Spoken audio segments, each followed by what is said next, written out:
नमस्कार दोस्तों, कैसे हो? आयो बहुत अच्छे होंगे। फ्रेंड्स, आज हम सोल्व करने वाले हैं बहुत ही महत्वपूर्ण प्रश्न जो आपकी केवीएस की एग्जाम है इसके लिए बहुत ही उपयोगी साबित होंगे।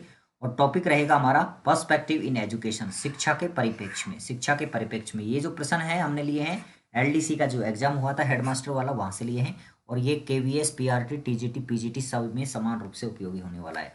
और आपकी तैयारी का चेकअप भी कर लीजिए आपकी हमने कितना पढ़ा है और कितना हमारे पास नॉलेज आया है। तो पहला प्रश्न देखते हैं दोस्तों। भारत की संसद ने मानसिक स्वास्थ्य देखभाल अधिनियम कब बनाया? यानी कि हमारा जो पार्लियामेंट है उसने मेंटल हेल्थ केयर एक्ट किस ईयर में बनाया था? तो इसका सही आंसर कमेंट करो जल्दी से फटाफट। दोस्तों, इसका सही आंसर है 2017। क्या है? 2017। 7 अप्रैल को, अप्रैल 7 2017 को इसको क्या किया गया था? पारित किया गया था दोस्तों। और उसके बाद में इसको लागू किया गया था 7 जुलाई 2018 में, यानी कि नेक्स्ट ईयर इसको क्या किया गया था? लागू किया गया था दोस्तों। ठीक है ना? तो ये आपको याद रख लेना, बेहतरीन क्वेश्चन है। नेक्स्ट क्वेश्चन देखते हैं दोस्तों। निम्नलिखित संवैधानिक अनुच्छेदों में से, यानी कि जो आर्टिकल्स हैं कॉन्स्टिट्यूशन आर्टिकल, उसके अंदर संवैधानिक गारंटी बच्चों के लिए कौन से में नहीं है? ठीक है ना? यानी कि विच one of the following Indian constitution article is not a constitutional guarantee that is meant for children? दोस्तों, आपके पास अगर समय कम है तो आप प्ले बैक स्पीड में 1.5 कर लीजिए या 2 गुना करके देख सकते हैं। ठीक है ना? इंपॉर्टेंट क्वेश्चन डिस्कस करेंगे, स्किप मत करना, लास्ट तक देखना, बहुत उपयोगी है, बहुत मजा आने वाला है और आपके लिए लर्निंग भी बढ़िया हो जाएगी और आपका पेपर भी पास होने की संभावना बढ़ सकती है। तो यहाँ पे देखो, कौन सा एक आर्टिकल है जिसमें संवैधानिक गारंटी बच्चों के लिए नहीं है? तो आपको एक एक अनुच्छेद पता होना चाहिए अगर आप तैयारी कर रहे हैं तो। आर्टिकल 30 के अंदर क्या है? जो अल्पसंख्यक वर्ग हैं, जो माइनॉरिटीज है ना, उनके लिए स्कूल वगैरह स्थापित करने का अधिकार है। स्कूल स्थापित कर सकते हैं तो वो, और उसका एडमिनिस्ट्रेशन भी कर सकते हैं। माइनॉरिटीज के लिए ध्यान रखना, अल्पसंख्यकों के लिए। ठीक है? आर्टिकल 21A, आप सभी को पता है आर्टिकल 21A बहुत ही इंपॉर्टेंट है। क्या है? इसके अंदर राइट टू एजुकेशन है भैया, शिक्षा का अधिकार है ना, राइट टू एजुकेशन, आप सभी को पता होगा। और कितने से कितने वर्ष के आयु के बच्चों के लिए? 6 से लेकर के 14 तक, यानी कि 6 से 14 आयु वर्ग के बच्चों को निःशुल्क एवं अनिवार्य शिक्षा के मामला है तो आर्टिकल 21A कर देंगे आप। आर्टिकल 45 क्या बोलते हैं भैया? आर्टिकल 45 जो भी है वो भी एजुकेशन से रिलेटेड है, लेकिन इसके अंदर क्या है? बाल्यावस्था से पूर्व की बात की गई है, ध्यान रखना। आर्टिकल 45 है ना, बाल्यावस्था से पूर्व, यानी कि 6 वर्ष तक, 6 वर्ष तक के बच्चे के स्वास्थ्य का, लालन पालन का ध्यान रखा जाएगा, उनकी शिक्षा की बात यहाँ पे की गई है। यहाँ पे आप 6 से 14 मत कर देना, आर्टिकल 45 में पूरा रॉन्ग हो जाएगा, गड़बड़ हो जाएगा। ठीक है ना? यहाँ पे 6 वर्ष तक की बात की गई है। पहले इसमें 14 ईयर्स तक था, लेकिन इसमें कॉन्स्टिट्यूशन अमेंडमेंट करके कम कर दिया गया था। अब देखो आर्टिकल 24 में, आपको सभी को पता है आर्टिकल 24 क्या करता है? 14 वर्ष से जो कम आयु के बच्चे हैं, ठीक है, 14 वर्ष से जो कम आयु के बच्चे हैं उनको कारखानों में जो बाल श्रम करवाते हैं उन पर रोक लगाने की बात करता है। तो बालकों से संबंधित गारंटी किस किस में है? अनुच्छेद 21A, आर्टिकल 45 एंड आर्टिकल 24 में तो बच्चों से गारंटी देता है। लेकिन ये जो आर्टिकल 30 है ना भैया, इसमें ऐसी कोई गारंटी नहीं है। इसमें केवल माइनॉरिटी जो अल्पसंख्यक वर्ग है उनके लिए स्कूल खोलने का अधिकार है, उनका प्रशासन करने का अधिकार है। तो इस प्रकार इस प्रश्न का उत्तर हो जाएगा 57 का 1 नंबर। बिल्कुल सही है, समझ में आ गया होगा, बहुत बढ़िया। नेक्स्ट क्वेश्चन देखते हैं। सफल क्या है? SAFAL निम्नलिखित में से किस ग्रेड के लिए नहीं है? किस ग्रेड के लिए नहीं है? तो दोस्तों, सफल के बारे में आपको थोड़ा सा नॉलेज होना चाहिए। तो मैं आपको बता देता हूं कि जो स्कूली एजुकेशन का सेशन था 2021 और 22, इसके अंदर क्या किया गया था? CBSE ने एक पायलट प्रोजेक्ट के तौर पर ग्रेड 3, 5 और 8 के लिए, ग्रेड 3, 5 और 8 के लिए क्या चलाया गया था? सफल चलाया गया था। इसका आंसर तो आप ढूंढ लो, 3, 5 और 8, तो 6 नहीं है इसका आंसर, तो 58 का आंसर हो जाएगा 3 नंबर। इसका जो फुल फॉर्म भी अगर आ सकता है ना कभी, सफल का फुल फॉर्म अगर आ जाए तो आप कर देना भैया स्ट्रक्चर्ड, CTURED, स्ट्रक्चर्ड असेसमेंट। क्योंकि क्या पूछ ले कुछ पता नहीं है भाई परीक्षा में, है ना? Structured assessment for analysing analysing learning. ठीक है, ये आप कर देना। तो आप सफल का मामला है कि 3 ही कक्षाएं शामिल है इसमें, क्लास 3, 5 एंड 8, ये इंपॉर्टेंट है। तो ग्रेड 6 यहाँ पे आपका आंसर हो जाएगा। बेहतरीन प्रश्न पूछा गया है, नया प्रश्न है। नेक्स्ट देखो भैया 59। NEP 1968 के अच्छे प्रदर्शन न कर पाने से जुड़ी मुख्य खामी क्या है? The major drawback associated with not so well performance of NEP 1968 watch. राज्य शिक्षा राज्य सूची में थी, education was in state list, या फिर इसमें त्रिभाषा सूत्र लागू नहीं था, या 10+2+3 पैटर्न लागू नहीं किया गया था, या 14 ईयर्स तक के बच्चों के लिए अनिवार्य शिक्षा पर प्रकाश नहीं डाला गया था। तो दोस्तों इस प्रश्न का सही उत्तर हो जाएगा ऑप्शन नंबर 4। क्या हो जाएगा? ऑप्शन नंबर 4 यहाँ पे करेक्ट हो जाएगा। 14 वर्ष तक के आयु के बच्चों के लिए अनिवार्य शिक्षा पर प्रकाश नहीं डाला गया था, यहाँ पे ध्यान रखना, हाईलाइट नहीं किया गया था।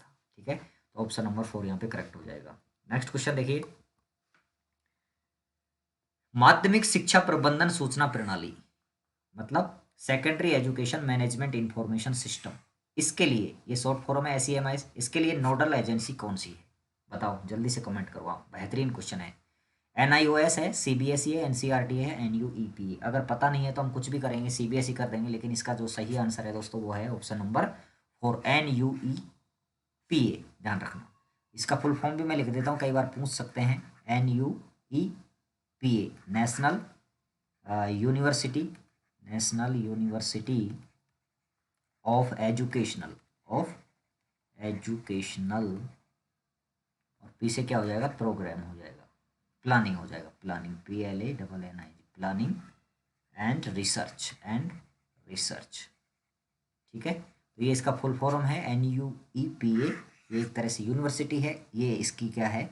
नोडल एजेंसी है माध्यमिक शिक्षा प्रबंधन सूचना प्रणाली की। अच्छा प्रश्न है, बेहतरीन क्वेश्चन है, बहुत कम लोग कर पाते हैं ऐसे प्रश्नों को। चलो भैया नेक्स्ट क्वेश्चन देखते हैं। RTE एक्ट 2009 से पूछा गया है, RTE एक्ट 2009 से पूछा गया है। इसके अंतर्गत शिक्षकों के लिए न्यूनतम कितने घंटे प्रति सप्ताह विहित किए गए हैं? How many numbers of working hours per week were prescribed at the minimum for teachers under RTE act 2019? 45 घंटे सबको पता है, लेकिन इसमें 45 दो बार आ गया। 45 घंटे तैयारी सहित या 45 घंटे तैयारी के बिना। तो यहाँ पे लिखा है देखो 45 आवर्स इंक्लूडिंग प्रिपरेशन या एक्सक्लूडिंग प्रिपरेशन। तो बेहतरीन क्वेश्चन पूछा है दोस्तों, इसका ऑप्शन नंबर A करेक्ट हो जाएगा, तैयारी सहित। ठीक है ना, आप याद कर लेना, आपको इतना तो पता था 45 घंटे, अब तैयारी सहित भी याद रख लो। कितना शानदार प्रश्न पूछा है ना, जबरदस्त। चलो भैया नेक्स्ट क्वेश्चन देखते हैं।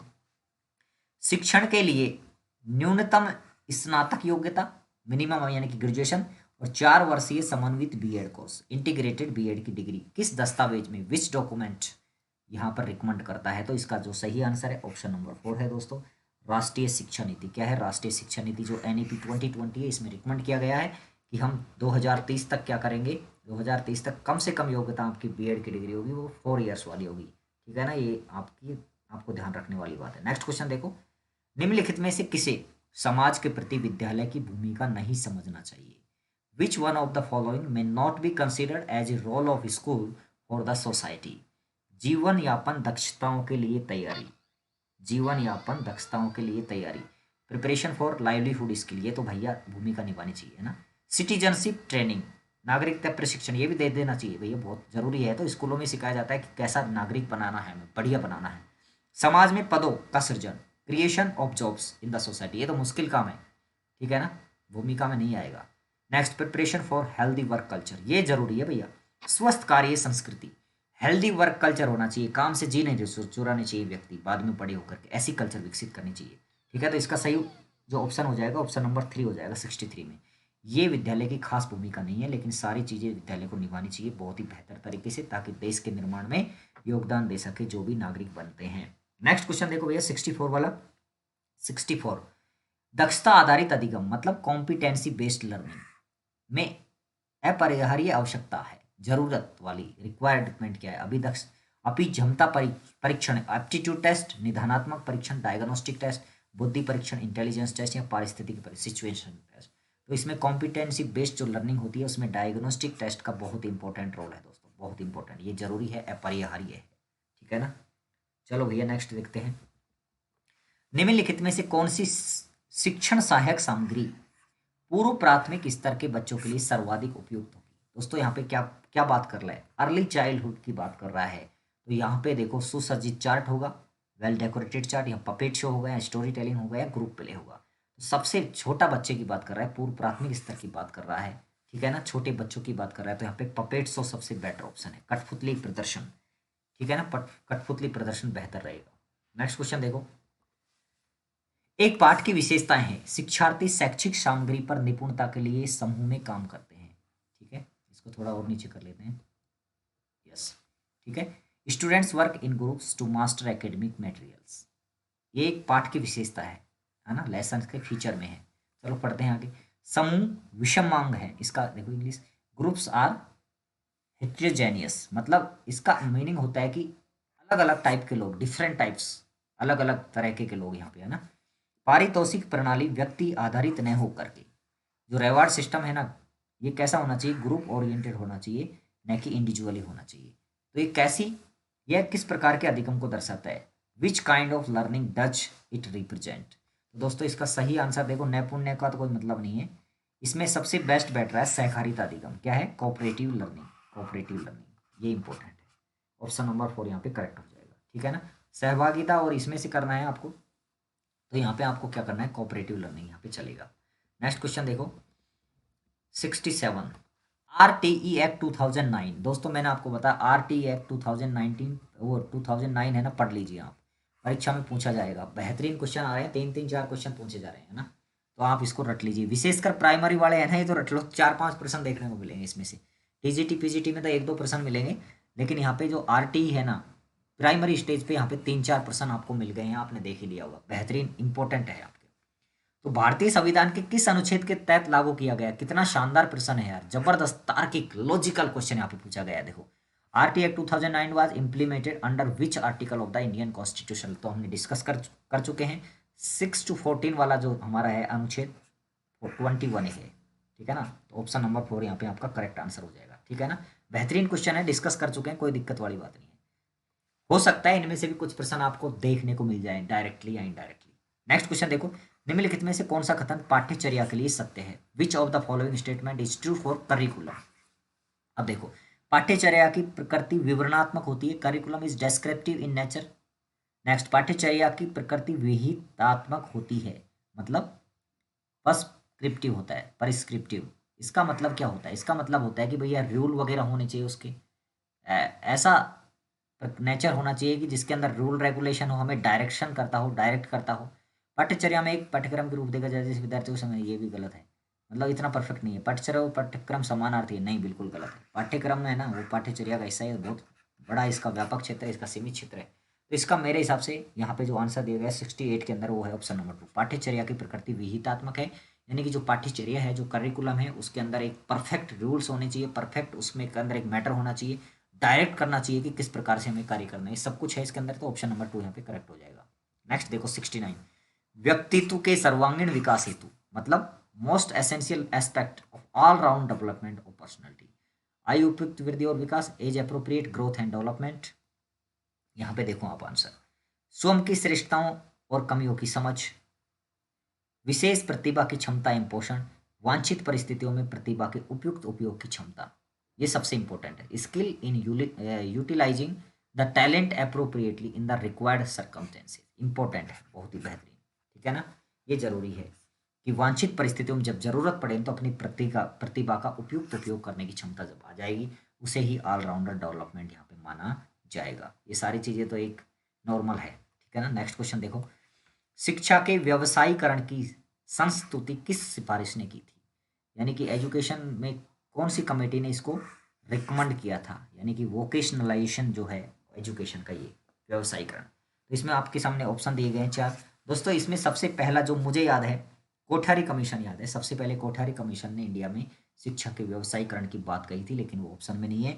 उसके बाद में ये ऑप्शन नंबर 2 यहाँ पे करेक्ट हो जाएगा, मैल्कम आदि से सैया समिति 1978 के आसपास की बात है, इसने भी यस यहाँ पे व्यवसायीकरण की बात कही है। तो दोस्तों ये कुछ प्रश्न थे जो इस पेपर में पूछे गए थे।